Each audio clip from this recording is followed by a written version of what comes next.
C'est parti.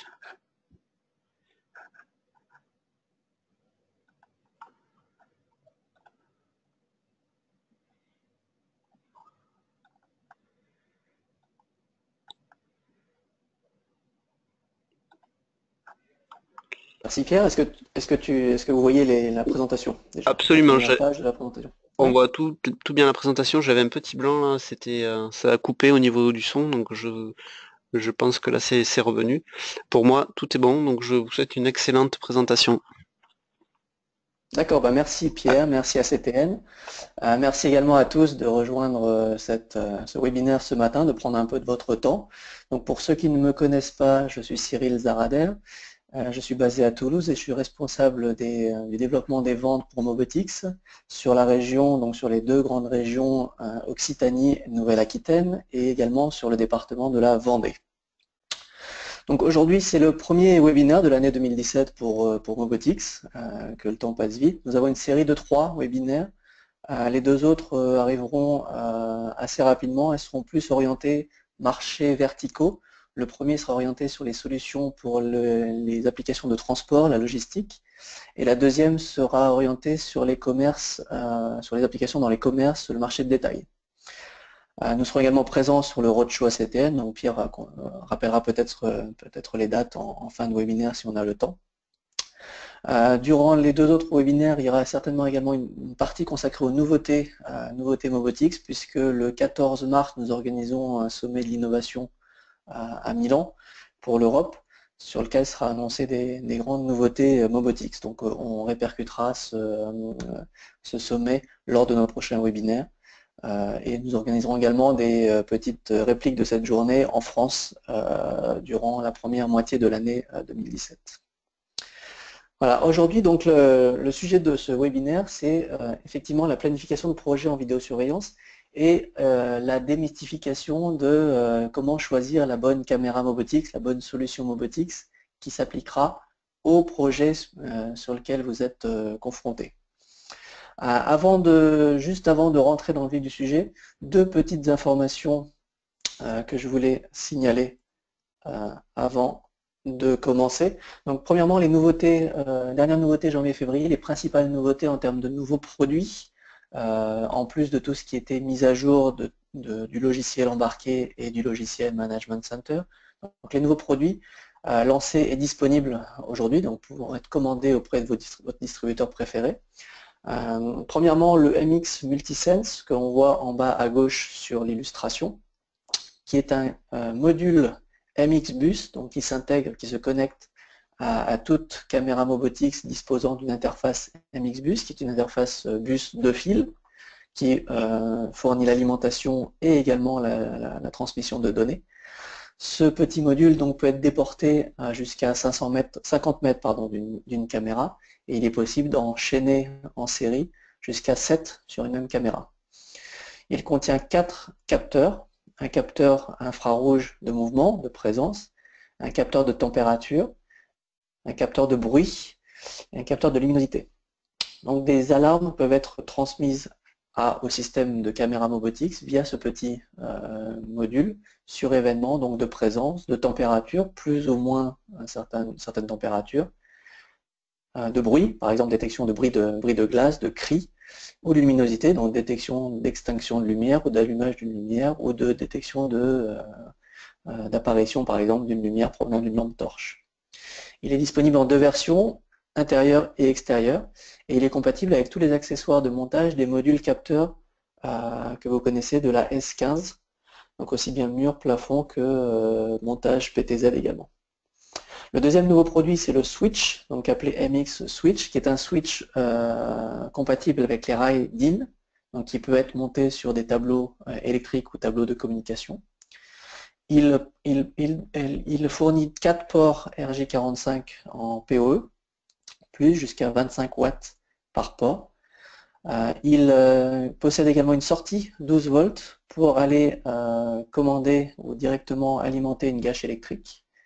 Et enfin, il dispose d'une technologie qui s'appelle MX Split qui permet d'utiliser les contacts non utilisés des connexions RJ45. On ne va pas rentrer en détail, donc vous trouverez la documentation sur le site internet. N'hésitez pas à me solliciter ou à CTN pour avoir plus d'informations sur ce produit. Deuxième information également que je voulais reporter et relayer aujourd'hui. Nous vous rappelons que lorsque vous êtes confronté ou que vous travaillez sur un projet en vidéoprotection et que vous voulez répondre en Mobotix, il est possible d'enregistrer chez nous ce projet. Donc on a un système d'enregistrement de projet qui passe par notre site internet et le portail partenaire du site internet. Chaque projet enregistré et gagné vous permet de bénéficier déjà de base d'un an de garantie supplémentaire sur les caméras, sur le matériel que vous allez installer chez ce client. Donc passer de 2 ans de garantie en standard à 3 ans.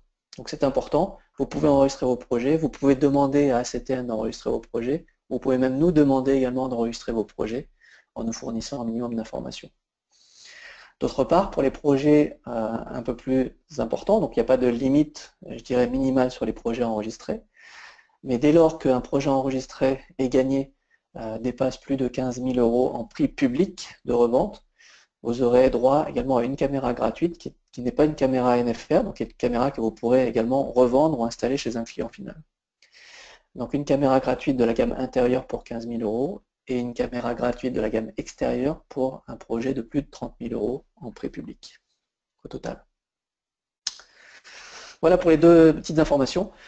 Pour ce qui est du sujet du jour, donc l'agenda, et en fait l'idée c'est de vous guider un peu vers la spécification des caméras, le choix des caméras à sélectionner Mobotix, et vous montrer un peu les équipements, les outils qui sont à votre disposition pour faire le choix de caméras Mobotix. Avant de faire, bien sûr, de pouvoir choisir dans la gamme de caméras Mobotix, il est important de faire une analyse complète du projet. Donc là, c'est plus une partie sur l'approche client, les questions de base à poser, les étapes nécessaires afin d'avoir une spécification complète et satisfaisante du système. Nous verrons également tout ce qui est équipement annexe, donc il y a le choix des caméras, mais un système de vidéoprotection contient d'autres équipements comme du stockage, comme de la visualisation, comme de l'éclairage. Et enfin, on verra les petits plus de Mobotix qui peuvent permettre d'améliorer la spécification du système, d'optimiser et de satisfaire un peu plus le client. Première partie, donc l'analyse du projet, l'approche client. Un client va venir vous voir, il a un problème. Il a déjà une idée des informations que le système souhaite lui fournir. Donc ça, on verra par la suite. Il a souvent aussi, et ça c'est à vous de le gérer, il a une idée de la technologie qu'il désire employer. Mais le problème, c'est que très souvent, la technologie souhaitée par le client n'est pas adaptée à la solution pratique dont il a besoin. Donc c'est vraiment votre rôle, et c'est là que l'on peut vous guider, c'est là que cette première présentation peut vous aider également dans cette démarche-là. Votre rôle, c'est d'identifier le problème du client, donc poser les bonnes questions, afin de pouvoir proposer la solution à votre client, la plus adéquate, et pas forcément celle à laquelle il pensait au départ. On dit souvent un problème bien posé est une solution facilitée.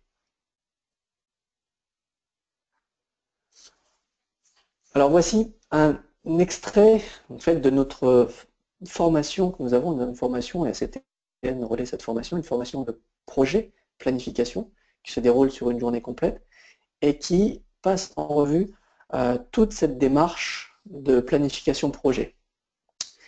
Et en particulier ces questions essentielles et nécessaires à l'approche d'un projet, l'analyse d'un projet. Elles sont au nombre de 8, ici, et ces questions doivent vous permettre à la fin de définir en quasi-totalité le système adéquat à un projet client. La première question à poser, c'est quel est l'objet de la surveillance? Alors quel est l'objet de la surveillance? La surveillance peut être la surveillance des entrées, des accès, des portes, des portails. Quelle est la surveillance? On surveille une surface libre, on surveille un bâtiment, on surveille une clôture. On peut surveiller également des machines, des équipements. On peut surveiller des produits, des marchandises. On peut surveiller des personnes, des animaux. On peut surveiller des véhicules. Donc, quel est l'objet de la surveillance? Est importante. Qu'est-ce que l'on veut surveiller? Deuxième question, pourquoi une surveillance est-elle nécessaire? Alors, dans le cadre d'une surveillance d'entrée, d'accès, de porte, de portail, on veut faire du contrôle d'accès. On peut faire de la détection d'intrusion, donc c'est le pourquoi de la surveillance. Pourquoi surveiller une machine ou un équipement? Parce qu'on veut faire de la détection de perturbations sur une machine, on veut documenter le fonctionnement d'une machine par exemple. Pourquoi faire de la surveillance sur des produits ou des marchandises? On veut détecter du vol, la malveillance par exemple. Pourquoi faire de la détection sur des personnes ou des animaux? Alors on peut surveiller le contrôle des comportements, le contrôle bien sûr intrusion. Pourquoi faire de la surveillance sur des véhicules? On va faire du contrôle routier, la détection de sens interdits, la surveillance des parkings ou autre. Donc ça c'est la réponse à la question pourquoi une surveillance est-elle nécessaire, qui est importante. La troisième question, quand cette surveillance doit-elle être effectuée? Donc là la question est simple et la réponse doit être simple. Alors quand? Ça peut être le jour et ou la nuit, sur programme hebdomadaire, donc la surveillance du lundi au vendredi ou du samedi matin au dimanche soir. Quand ça peut être également, la réponse peut être également sur intervention donc d'un homme ou d'un automatisme, par exemple un interrupteur à clé ou autre système. Par exemple, je mets le système d'alarme en route, je veux que la vidéosurveillance soit mise en route. Donc là, c'est un système qui est automatisé. Donc la question est plutôt simple. Le comment cette surveillance doit être effectuée. Alors, la réponse à comment peut être par exemple, est-ce qu'on veut une surveillance en direct? Est-ce qu'on veut des enregistrements? Donc enregistrement par événement, enregistrement en continu. Est-ce qu'il y aura un poste de contrôle? Comment également sera fait la gestion de l'audio? Est-ce qu'on veut de l'audio ou pas? Et enfin, une question très importante, on va revenir là-dessus plus tard, c'est quel objectif pour la surveillance? Est-ce que l'on veut observer, détecter, reconnaître, identifier, inspecter? La question suivante, qui doit effectuer cette surveillance? Est-ce que ce sera le personnel sur place, donc les employés? Est-ce qu'il y aura une équipe dédiée de surveillance, donc des professionnels? Est-ce que c'est un accès à distance? Est-ce qu'il y aura du déclenchement d'alarme? Et quels seront les messages d'alarme? Donc qui doit effectuer cette surveillance est une question également importante. Dans quelles conditions? Donc là, tout simplement, quelles conditions en intérieur, en extérieur? Quelles sont la structure du bâtiment et du site? Quelles sont les conditions de luminosité? Est-ce qu'il y a du risque de vandalisme? Auquel cas, effectivement, il faudra prendre les produits adéquats. Est-ce qu'il y a de la végétation? Donc potentiellement des risques de fausses alarmes liées au vent dans la végétation, par exemple, ou de masquage d'images liées à la végétation qui pousse l'été et qui obstrue peut-être une vue. Donc ça c'est important également d'analyser ça. Quelle est l'infrastructure déjà existante? Donc là on rentre un peu plus dans le détail, vous allez donc définir un système, des solutions, du matériel. Est-ce qu'il existe déjà des choses comme du câblage réseau, des alimentations électriques, un accès réseau également routeur et vers l'extérieur? Est-ce qu'il y a également un serveur de fichiers déjà, des commutateurs, des routeurs, des switches? Donc ça c'est important également de comprendre l'infrastructure existante. Et que faut-il absolument prendre en compte? C'est un peu là où le client va vous donner un peu des indications sur par exemple est-ce qu'il y a un comité d'entreprise dans la société du client? Est-ce qu'il faut prévenir donc les employés? Quelles sont les bases juridiques? Est-ce que c'est un espace public, privé? Est-ce qu'il y aura des fonctions également additionnelles, utiles, telles par exemple la voix sur IP ou autre, la gestion des contacts ou autres des utilisateurs? Donc, ce qui est important, c'est faire parler le client. C'est pas juste que voulez-vous, monsieur le client, et quelle technologie voulez-vous que je vous propose. C'est le faire parler pour définir correctement le système.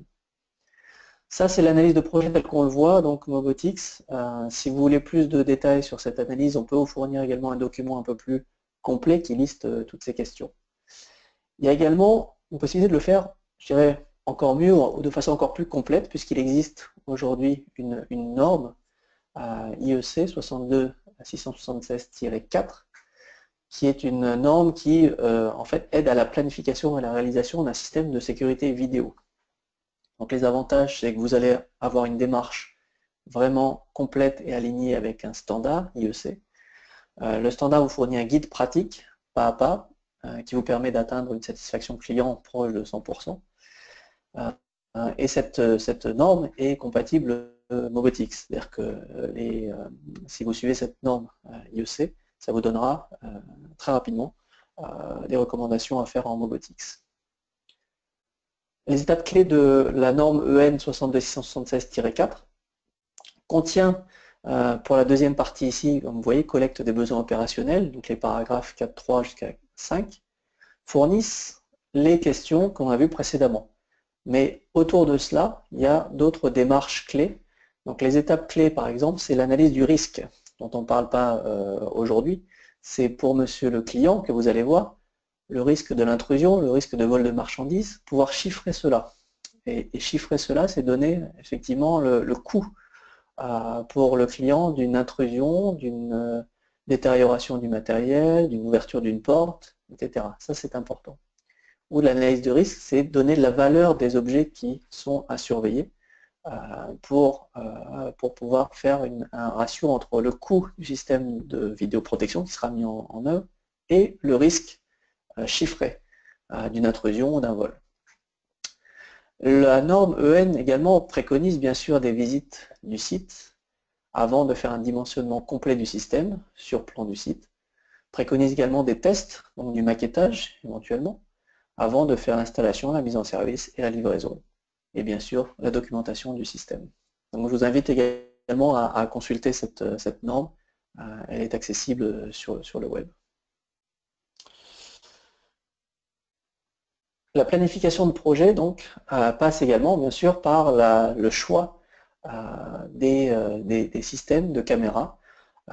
Donc là, la partie que je vais vous présenter, c'est comment bien choisir et utiliser les modèles de caméras, Mobotix, les résolutions et les lentilles. Donc certains sont familiers avec ces Mobotix, d'autres non. L'idée c'est de revenir un peu aux bases pour vous guider et éclaircir un peu le choix des caméras Mobotix pour l'approche d'un projet. La gamme de caméras Mobotix, donc vous l'avez ici indiqué, donc certains diront il y a énormément de références en Mobotix. Alors c'est peut-être vrai dans le détail, en termes de caméra et de format de caméra, le portefeuille produit, le catalogue produit est assez simple. Donc voici toutes les caméras Mobotix résumées sur une seule planche, un seul transparent, qui est ici. Ce qu'on va voir par la suite, donc c'est quels sont les axes de choix, quels sont les sélecteurs qui vont permettre de définir la meilleure caméra pour une application donnée, pour une vision donnée. Différents axes. Le premier axe de choix d'une caméra, dans la gamme de caméras Mobotix, nous avons des caméras simple capteur, donc simple objectif, simple œil, et des caméras à double capteur. Donc c'est un premier choix. Alors, le cas du simple capteur, les applications sont simples. L'application, c'est lorsque vous n'avez pas de mode jour-nuit nécessaire. Lorsque, par exemple, vous voulez avoir une vue générale hémisphérique depuis le plafond d'une pièce ou d'un hangar ou d'un bâtiment, dans ce cas-là, effectivement, un capteur hémisphérique est suffisant. Et dans tous les autres cas où un capteur, un œil est suffisant, par exemple, pour surveiller une entrée dans un magasin, par exemple. Donc dans ce cas-là, vous avez la grosse grosse majorité des caméras Mobotix qui s'appliquent, donc de la I25, P25, C25 et V25, la M25 également, la S15, la Q25 et la D25. Deuxième famille de caméras, les caméras à double capteur. Donc plusieurs applications possibles. Double capteur peut permettre d'avoir une bascule automatique entre un capteur jour et un capteur nuit selon la luminosité. Dans le cas également où on a besoin de deux angles de vue différents, une vue générale plus une vue détaillée en même temps, du même champ de vision.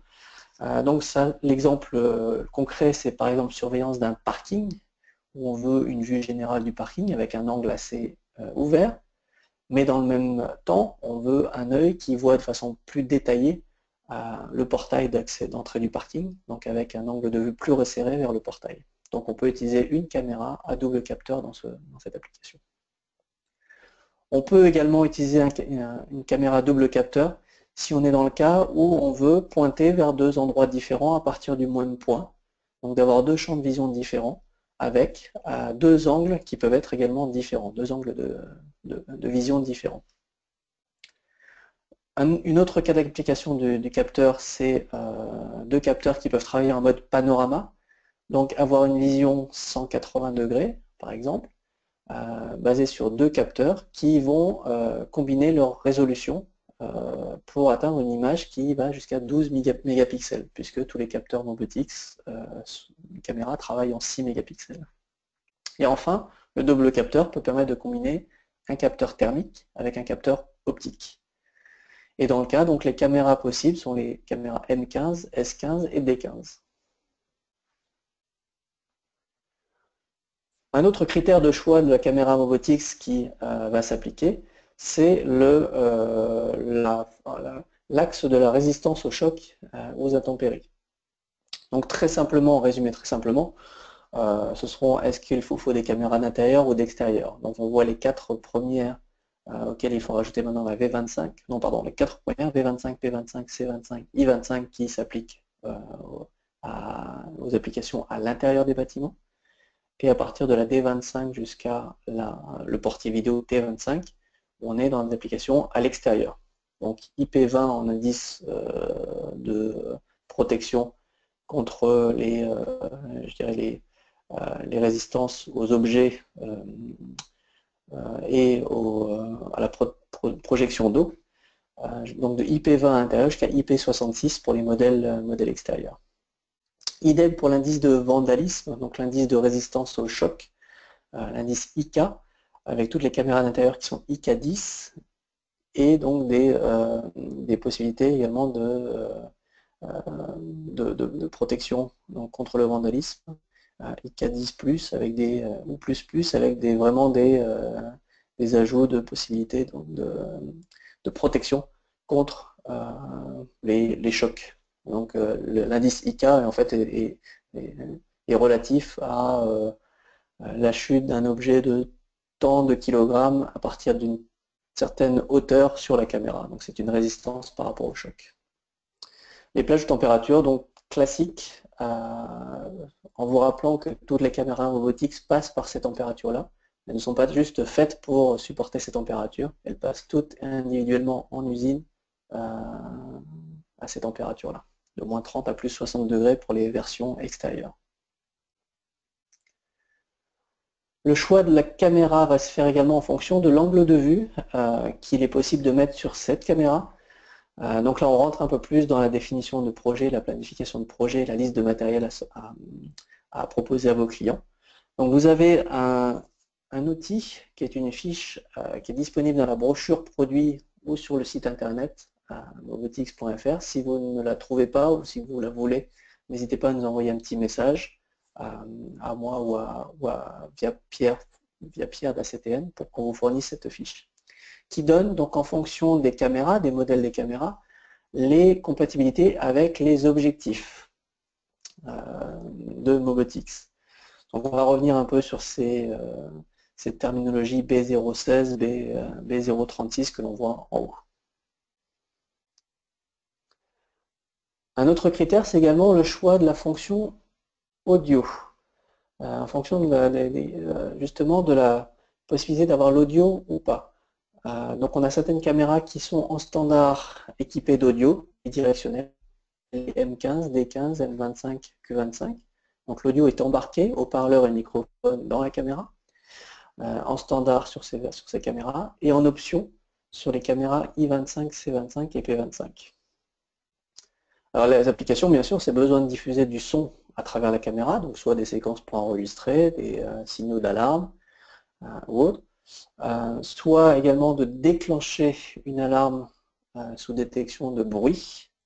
Donc ça c'est possible avec les microphones embarqués sur les caméras. L'application, les sons doivent être enregistrés. Alors là on est dans le cas uniquement du portier vidéo, puisqu'on sait qu'en France, en tout cas, la législation empêche d'enregistrer les sons pour tout ce qui est vidéoprotection à l'insu des personnes filmées. Et enfin, quand la caméra, comme je le dis, est utilisé comme interphone, donc dans le cas d'un portier vidéo.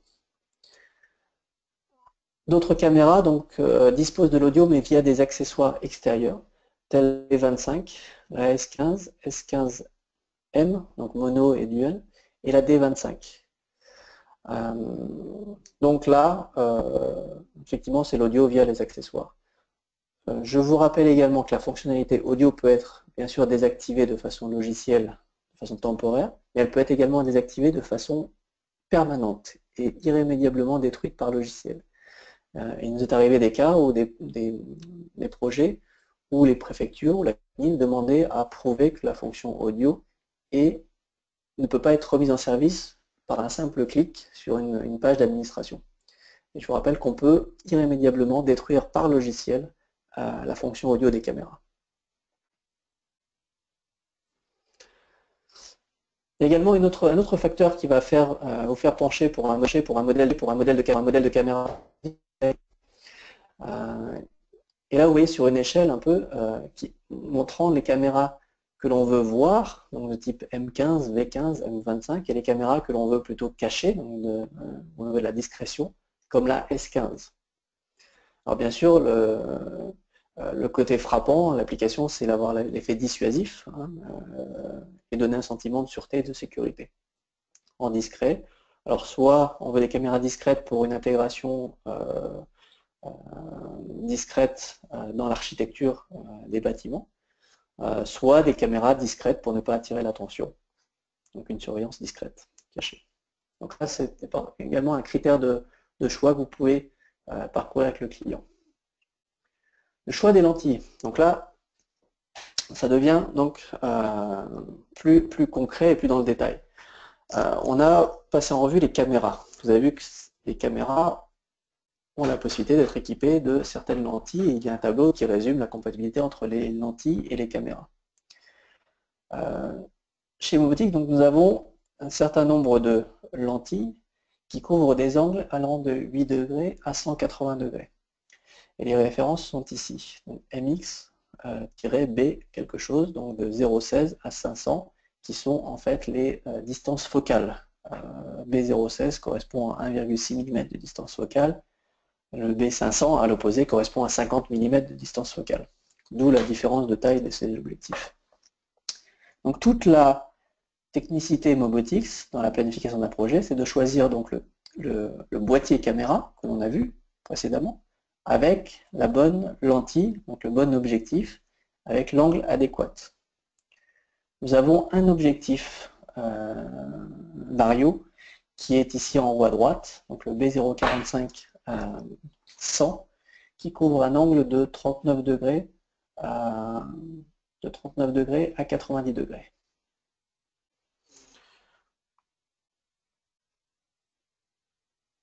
Pour aider au choix des lentilles, nous avons également dans la même feuille de référence, le tableau des objectifs dont nous parlions précédemment, on a également une partie qui est ici vers le haut, qui donne quelques informations sur ces références d'objectifs. Donc on retrouve le B016, B036, B041, B061, ici dans cette première partie, qui donne un certain nombre d'informations, comme par exemple la distance focale, l'équivalent photo en 35 mm, un 22 mm par exemple. Vous donne les angles d'ouverture. Donc l'angle d'ouverture d'un B041 en horizontal, c'est 90 degrés. Vous voyez qu'également l'angle vertical, c'est 67 degrés. Donc à prendre en compte également, de façon très importante sur un projet, l'angle vertical, c'est ce qui va imposer cette zone d'ombre sous la caméra, que la caméra ne pourra pas voir. Donc vraiment à regarder de façon précise. Les trois autres lignes d'information, donc dans le bas de ce tableau, sont également très importantes et riches d'informations. Elles vous donnent la largeur et la hauteur de l'image qui est filmée à une distance donnée de la caméra. Je prends un exemple, on est toujours sur le B041 et je remarque qu'à 10 mètres de distance de ma caméra, l'image qui est filmée représentera 20 mètres de large par 13 mètres de haut. C'est-à-dire que, on prend un exemple concret, j'ai un portail qui est fait 20 mètres de large sur une grande installation. On voit que pour filmer avec un objectif B041, pour un 90 degrés, ma caméra devrait être placée à 10 mètres. Ça peut se lire dans plusieurs sens. J'ai ma caméra qui est imposée, qui est à 10 mètres de mon portail, et mon portail fait 11 mètres de large. On voit qu'il faudra que je prenne un B061, 60 degrés, pour couvrir exactement le portail, Donc il y a plusieurs façons de le voir. C'est un critère qui est important également à voir. Donc la deuxième partie de ce tableau montre les autres objectifs, donc la suite, B079 à B500. Et vous voyez qu'un B500, un super téléobjectif, la largeur de l'image à 50 mètres de la caméra fera 5 mètres. Vous voyez, donc ça donne des informations, largeur fera 7 mètres, pardon. Ça donne des informations sur la scène que l'on peut viser. Il y a également, pour vous aider, des ABAC. Donc là, je vous invite également à les retrouver sur le site. Si vous ne les trouvez pas, indiquez-nous par mail vos besoins et on fournira ces éléments directement. Des ABAC que je vous invite également à imprimer sur des transparents qui permettent de, la façon basique, superposer donc ces ABAC sur un plan pour voir exactement les angles à choisir pour Mobotix. Donc pour ceux qui ont suivi une formation projet chez nous ou chez ACTN, il vous est fourni un classeur avec ces ABAC sous forme de transparent. Donc l'idée d'utilisation de ces ABAC, c'est très simple. On a un plan d'installation, un plan chez un client. Le client veut surveiller donc un accès, une porte qu'on voit en bas à droite avec une largeur donnée. Donc on voit le trait rouge horizontal en bas. Donc cet axe, il a un impératif de positionnement de la caméra sur ce plan indiqué avec le point rouge, avec une distance de 23 mètres entre les deux, entre le point où sera positionnée la caméra et la porte à surveiller. Il suffit d'aller appliquer l'ABAC transparent sur le plan pour identifier très rapidement l'angle, l'objectif qu'il faudra choisir sur la caméra. Donc on choisit le modèle de la caméra, on a l'angle qui est donné ici, et on a la référence complète de la caméra à proposer au client. On a également un outil de planification qui est disponible sur l'interface MX Management Center via l'importation d'un projet spécifique. Donc là, pareil, si vous n'avez pas connaissance de ce projet, je vous invite à m'envoyer un petit message ou envoyer un message à Pierre. On mettra à disposition ce projet Mix Management Center. Si je peux vous présenter rapidement ce projet, donc j'espère que vous voyez la page qui s'affiche. Donc c'est un projet qu'on va importer dans Management Center, qui va posséder donc à la façon projet Management Center des groupes. Chaque groupe d'image correspond à un objectif, avec un angle donné. Donc si on prend par exemple le groupe B041, qui est ici, il y a tout d'abord dans la vue plan une copie de l'ABAC, donc qui vous donne l'information sur l'angle, les distances et les tailles des images en fonction de la distance. Puis le mode gris vous donne des exemples d'images prises avec cet objectif. Donc on voit par exemple qu'un objectif en B041, donc qui correspond à un angle de 90 degrés, couvre un panorama assez complet, une vue assez large, et donc chaque image correspond à une définition d'image donnée, programmation de la définition de l'image, la résolution. La première correspond à un XGA, par exemple ici. Ici, on est en 1 mégapixel. En haut à droite, en Full HD. En bas à gauche, en 3 mégapixels. En bas au milieu à 5 mégapixels. Et à droite, en bas à 6 mégapixels. Les informations que cela donne, c'est quand on clique sur une image, je vais cliquer par exemple sur la 3 mégapixels en 90 degrés. Nous avons placé des plaques d'immatriculation. J'espère qu'on va le voir, je vais aller doucement. situées donc à 10 mètres, 20 mètres, 30 mètres, 40 mètres, 50 mètres, etc. On voit que si je zoome sur celle qui est à 10 mètres, donc on arrive à lire effectivement la plaque qui est à 10 mètres. Est-ce important dans le cas présent pour cette caméra? Peut-être pas. On veut avoir une vision plus panoramique. Si je vais maintenant sur un angle plus resserré, tel un téléobjectif en 50 mm, et je vais sur une résolution à 6 mégapixels. Je clique dessus, et là, qu'est-ce que je vois? Je vois parfaitement la plaque qui est à 20 mètres. Effectivement, je ne vois plus à 10 mètres, donc là, c'est important, c'est que je ne vois plus la plaque qui est à 10 mètres parce qu'elle est trop basse et on est dans l'angle mort de la caméra. Par contre, je vois la plaque à 40 mètres, je vois la plaque à 50 mètres, à 60 mètres, et je vais même voir les plaques des voitures qui sont garées à 120 mètres. Donc là, c'est un outil qui peut être intéressant pour vous, pour sélectionner les angles par rapport aux besoins de vos clients et par rapport à la fonction qu'il veut effectuer avec ses caméras. On va revenir sur la présentation.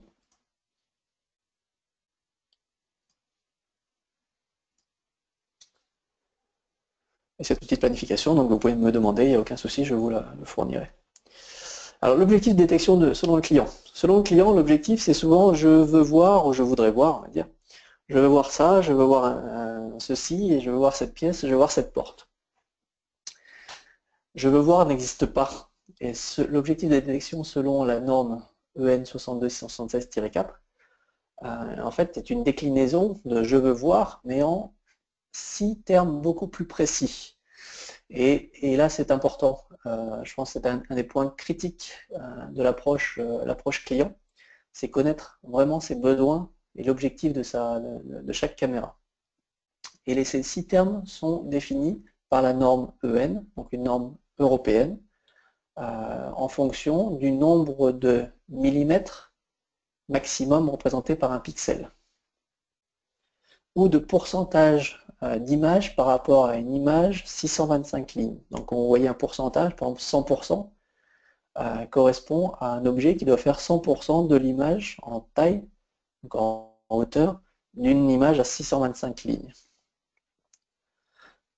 Les 6 termes donc sont clairs. Le premier terme, c'est surveiller. Donc c'est permettre à un observateur d'évaluer la position, la direction, la vitesse d'un individu ou d'un objet, sous réserve que l'on sache à quel endroit la personne est attendue avant qu'elle n'entre dans la zone. Donc surveiller une zone. Un pixel va représenter moins de 8 cm. La deuxième fonction, c'est détecter. Donc c'est trouver, détecter un individu à n'importe quel emplacement dans la zone de surveillance. Donc à ces conditions, on peut utiliser un vidéosensor comme capteur d'alarme. Le troisième objectif de détection, c'est observer. Donc c'est observer, c'est reconstituer les actions d'une personne à peu près certaines. Par exemple, la personne a bien mis l'objet dans le coffre sur la zone de surveillance. Le quatrième objectif, c'est reconnaître. Donc on rentre un peu plus dans le détail. À ce niveau, on a suffisamment de résolution, on a suffisamment de pixels par millimètre pour pouvoir reconnaître une personne que l'on connaît. Donc via son comportement, via par exemple ses vêtements ou autre. Puis il y a l'étape, donc l'objectif d'identifier. Donc identifier, c'est un peu différent. Le détail est tel que l'on pourra reconnaître, non seulement reconnaître, mais identifier une personne même si on ne la connaît pas, à partir d'une image. Et enfin, la fonction, la demande la plus, je dirais qui demande le plus grand nombre de pixels par millimètre, c'est inspecter. Donc là, inspecter, on est quasiment dans le domaine de je dirais de l'industrie, où on veut inspecter des pièces qui circulent sur un tapis roulant pour vérifier leur forme, leur couleur ou autre. Donc là, on a besoin de beaucoup de précision dans l'image.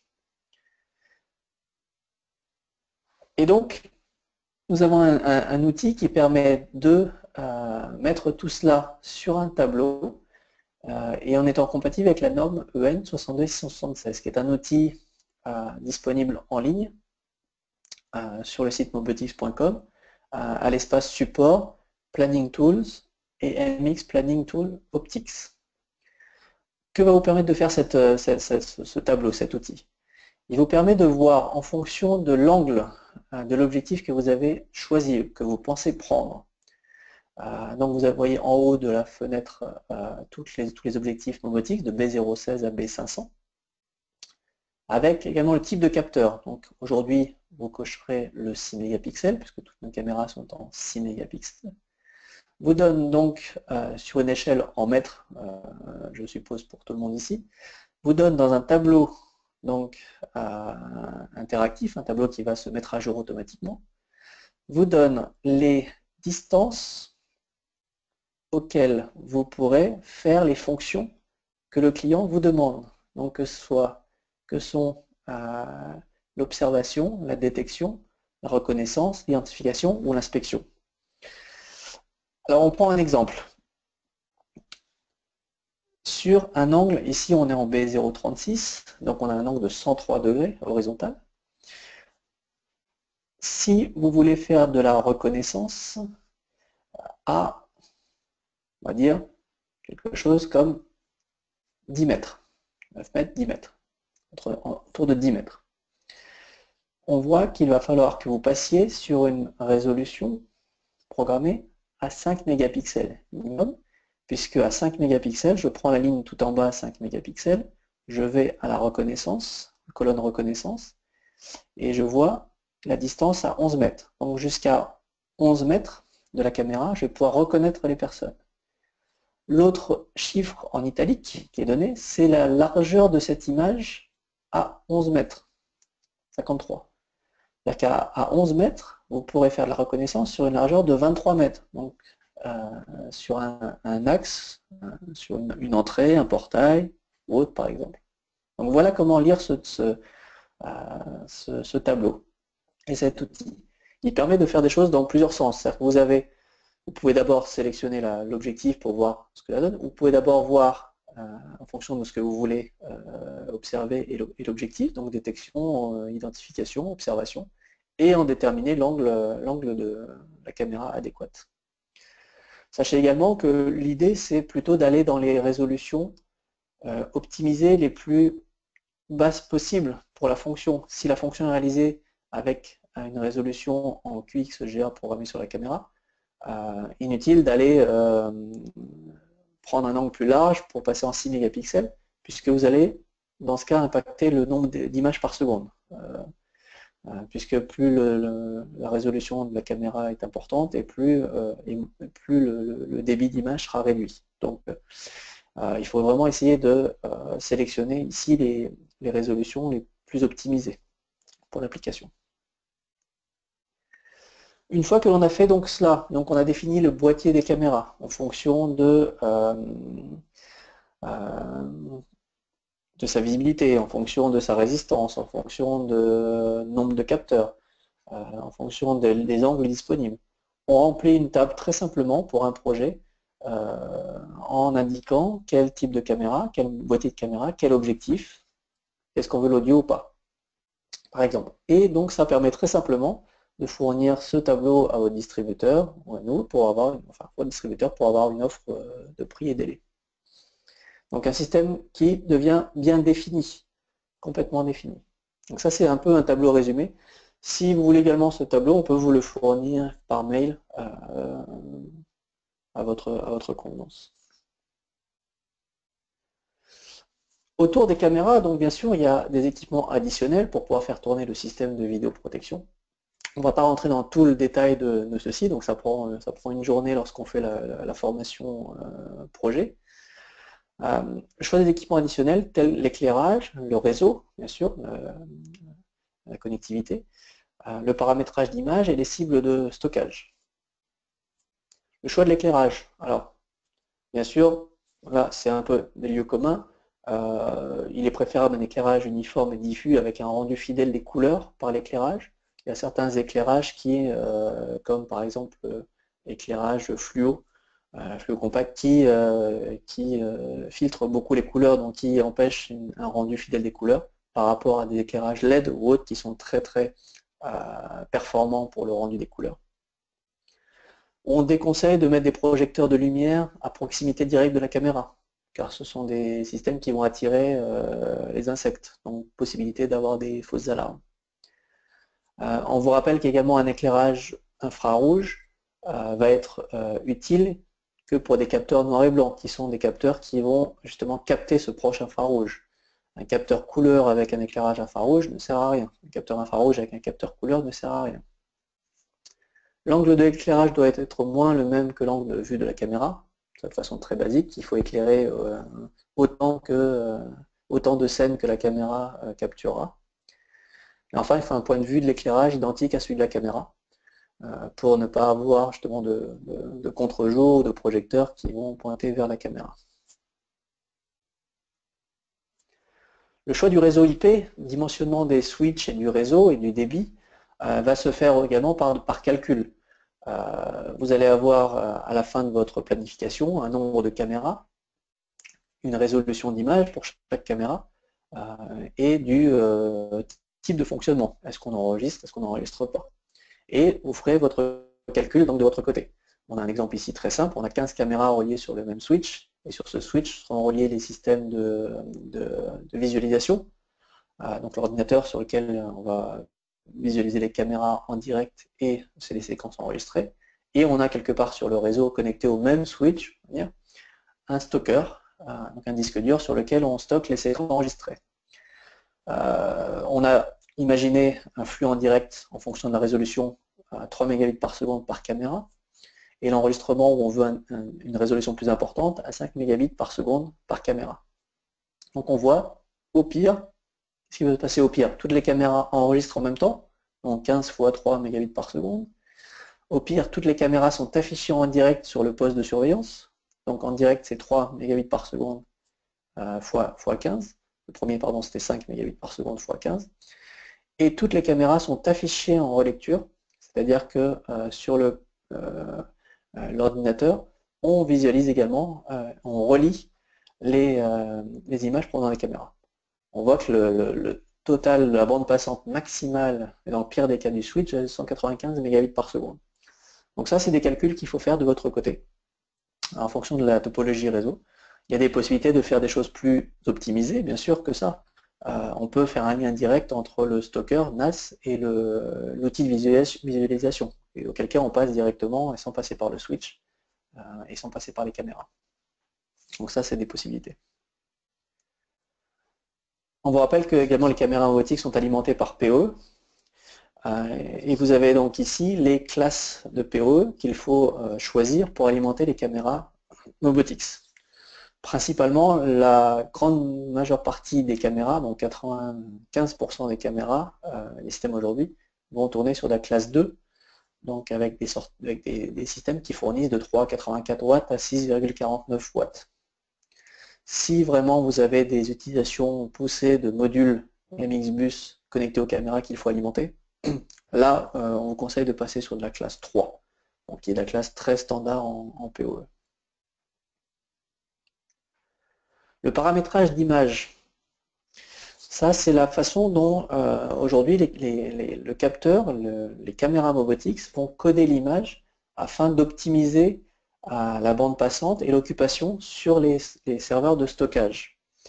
En standard, dans la conception de vidéos de sécurité, le codec standard d'image, c'est le MJPEG. Dans le MJPEG, dans le cas d'un codec MJPEG, chaque image est codée, chaque image complète est envoyée via le réseau au récepteur. Donc le problème, vraiment, lorsqu'il ne se passe pas grand-chose ou un petit peu de choses sur l'image, on fournit quand même une image complète à chaque fois. Donc c'est une importante quantité de données pour la transmission et le stockage. Donc aujourd'hui, c'est très peu utilisé par rapport au H264 qui est ici. Donc le H264 est un codec d'image qui provient du secteur des DVD, plutôt du divertissement. C'est un codec qui est très utilisé en vidéosurveillance aujourd'hui. Il faut savoir comment ça fonctionne. Donc on a l'émetteur qui donc capte une image, qui transmet une image claire qu'on appelle la iframe. Puis, pour ne pas transmettre toutes les X millisecondes une nouvelle image, transmet de façon prédictive des vecteurs, donc on appelle les pi-frames. Donc l'émetteur transmet en fait des vecteurs, donc ne transmet plus d'images, plus de pixels, mais transmet des vecteurs prédictifs en disant ce pixel-là, je pense qu'il va se retrouver ici. Donc ce qui donne à l'arrivée sur le récepteur, donc une reconstitution d'image, donc on prend l'iframe qui est une image claire, qui arrive de temps en temps, et on utilise les vecteurs envoyés dans la pi-frame pour dire voilà l'image telle que mon système me l'a prédit. Alors effectivement, au niveau débit, on y gagne, puisqu'on n'envoie plus d'images complètes, on envoie juste des vecteurs, donc des informations vraiment basiques au récepteur. Le problème, on pourrait le dire, ce sont des trames prédictives à la fin. Donc on prédit, on n'envoie pas un pixel réel sur l'image, on envoie un pixel, on visualise un pixel qui a été prédit par la caméra. Donc peuvent-elles servir de preuve? On vous pose la question est ouverte, oui, non, je n'ai pas la réponse là. Ça provoque également des flous cinétiques. Donc si le mouvement est rapide, les vecteurs sont plus grands et ça peut provoquer des flous cinétiques. Une perte de détail également. Et il faut savoir qu'également chaque caméra codant en H264 est soumise à un coût et des licences qui sont répercutés sur le client final. Wobotix a développé un codec qui s'appelle MXPEG, qui est utilisé aujourd'hui par toutes les caméras Wobotix et qui est compatible avec le MX Management Center sur la visualisation du côté récepteur. Alors pour rappel, donc, la différence par rapport à un H264, c'est que l'émetteur va envoyer des images complètes, puis entre chaque image complète, envoie des pixels réels qui sont les pixels qui ont été modifiés dans l'image, donc qui sont des pixels réellement filmés. Donc on n'est plus dans la prédiction, on envoie les pixels. Et à l'arrivée, on reconstitue donc une image nette par rapport à ce qui n'a pas changé dans l'image, auquel on ajoute ce qui a changé dans l'image. Donc on met à jour les pixels uniquement les pixels qui ont changé. Donc ça donne une compression bien sûr bien meilleure qu'en MJPEG, puisqu'on n'envoie pas toute l'image à chaque fois. Et ça donne également quelque chose de plus fiable que le H264, puisqu'on envoie des pixels réels. Donc on n'est pas dans la prédiction, on est dans la preuve. Donc c'est vraiment optimisé pour les applications de sécurité. Le MXPEG donc permet de réduire non seulement la bande passante, donc on envoie moins d'informations sur le réseau qu'un MJPEG, garantit la qualité de l'image que l'on voit, mais également réduit l'espace de stockage nécessaire. MXPEG par rapport à un MJPEG, c'est environ 33% du poids d'une vidéo de même durée en MJPEG. On compresse en JPEG, donc on recommande une compression à 60%, donc qui donne 80% de données en moins par rapport à une compression à 100%. Et enfin, l'action complémentaire, donc ce sera un ajustement de nombre d'images par seconde. Donc on a également un outil en ligne pour planifier l'espace de stockage qui sera nécessaire à mettre en place, soit localement dans la caméra, via la carte SD qui est comprise dans la caméra, soit sur le serveur de stockage de type NAS réseau. Cet outil se trouve également sur le site internet, à l'espace support, Planning Tools et Storage Requirements. Il se présente de cette façon, c'est une page dans laquelle vous remplissez donc, les informations tel le modèle de la caméra, la complexité de l'image, donc savoir si c'est une image de type webcam où on filme une montagne et sur lequel il n'y a aucun mouvement dans la journée, ou on filme sur un centre commercial, un passage très fréquenté. Les types de mouvements également dans l'image, est-ce qu'il y a beaucoup de mouvements ou peu de mouvements, la résolution de l'image, etc., etc. Est-ce qu'on veut enregistrer sur événement, auquel cas combien d'événements à peu près par jour à filmer, pendant combien de temps, ça c'est tout en bas de la page, à quelle fréquence d'image, et le résultat, quand on demande le calcul, le résultat qui est affiché à droite vous dit que pour un jour de stockage, pour un jour de surveillance, cette caméra aura besoin de 2 gigaoctets de mémoire. Donc à stocker quelque part, soit en local, soit dans la carte SD, soit sur un NAS sur le réseau. Et vous donnera le débit également occupé sur le réseau, ici à 2,87 mégabits par seconde. Donc ça c'est un outil, n'hésitez pas également à l'utiliser, dans la phase de planification de projet.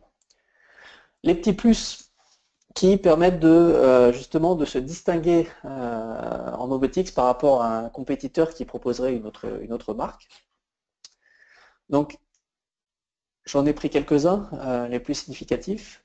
Le premier est celui qui est vraiment reconnu sur le marché. Alors aujourd'hui, nous ne sommes plus les seuls à faire de la caméra hémisphérique, hein. Nous étions les premiers, mais plus les seuls aujourd'hui.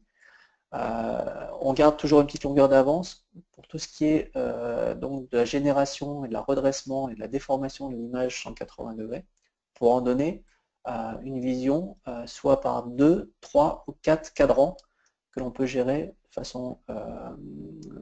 à la façon PTZ individuellement. Donc ça, nous effectivement, on nous reporte, hein, ce sont les clients qui nous le disent. Donc la performance, je dirais, et la rapidité avec laquelle la caméra ou le système complet permet de redresser, corriger la déformation et de faire d'une image hémisphérique 4 images redressées, indépendantes, sur laquelle on peut zoomer, se déplacer ou autre. Donc, dans le cas d'une planification projet, ça peut être très simple, ça peut être le remplacement ou l'équivalence de 2, 3 ou 4 caméras par une seule hémisphérique Mobotix de plafond ou de mur, par exemple. Donc on optimise le nombre de caméras, on minimise. Et qui dit minimiser le nombre de caméras, c'est minimiser également l'infrastructure réseau, les demandes de stockage et autres et autres. La deuxième petit plus de Mobotix, c'est apporter une valeur supplémentaire à un système de vidéoprotection. Pardon.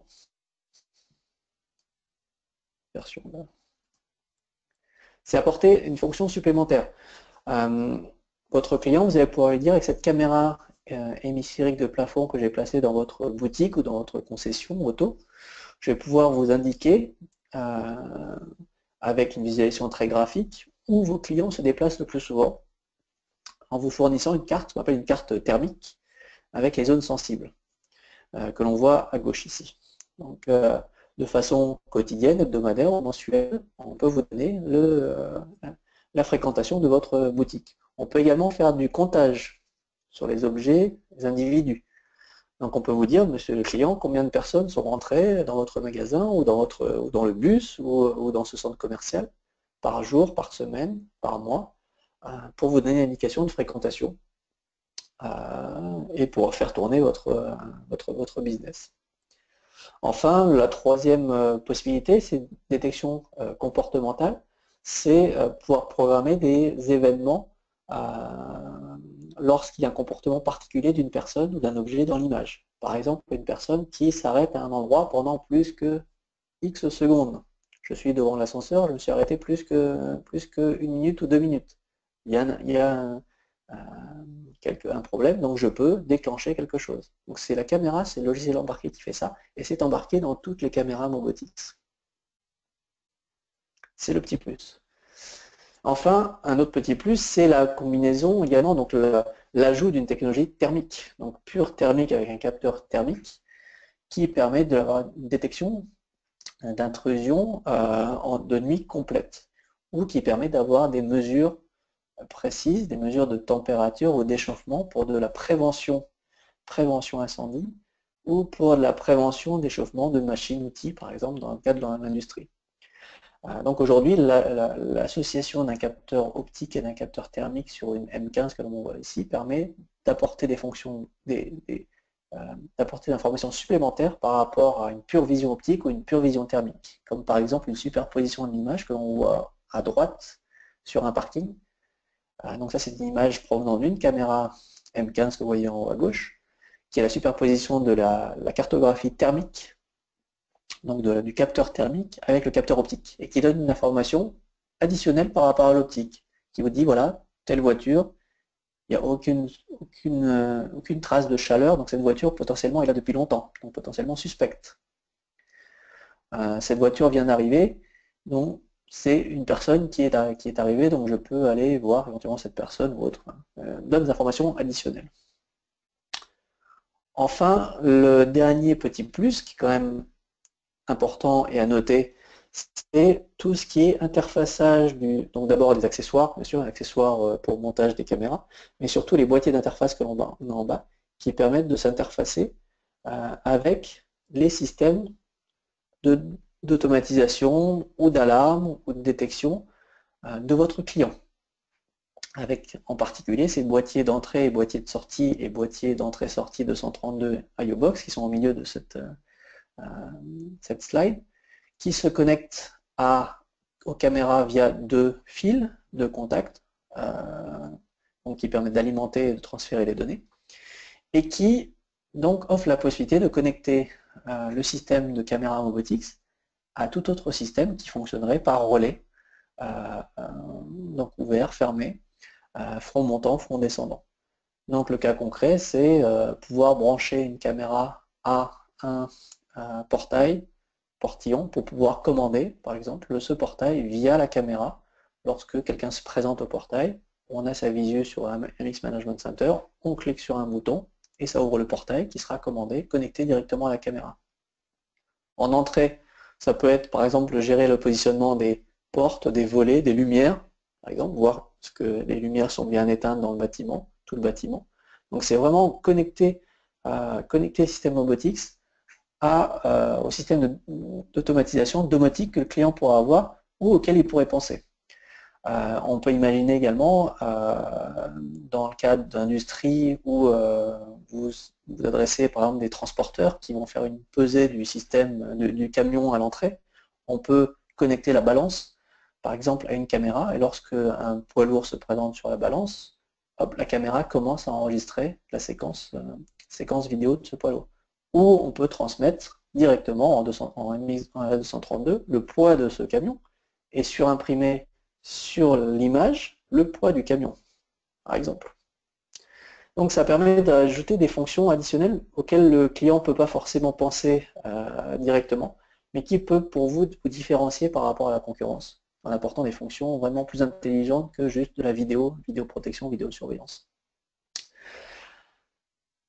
Voilà pour les plus robotics. Voilà également pour j'en ai terminé pour la présentation aujourd'hui sur la démystification du choix des produits robotics et comment arriver à partir d'une feuille blanche et d'un client qui a un besoin à une planification, à une liste de matériel et à une proposition technique et commerciale à votre client.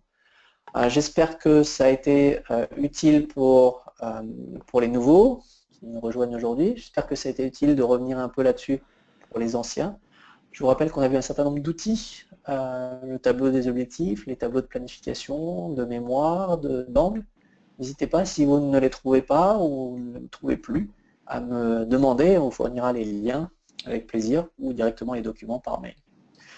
Voilà, sur ce, je vais conclure là-dessus. Je vous remercie beaucoup pour votre attention. Je redonne certainement la main à Pierre maintenant qui va peut-être faire une petite conclusion. Et encore merci. On va peut-être ouvrir une session de questions-réponses.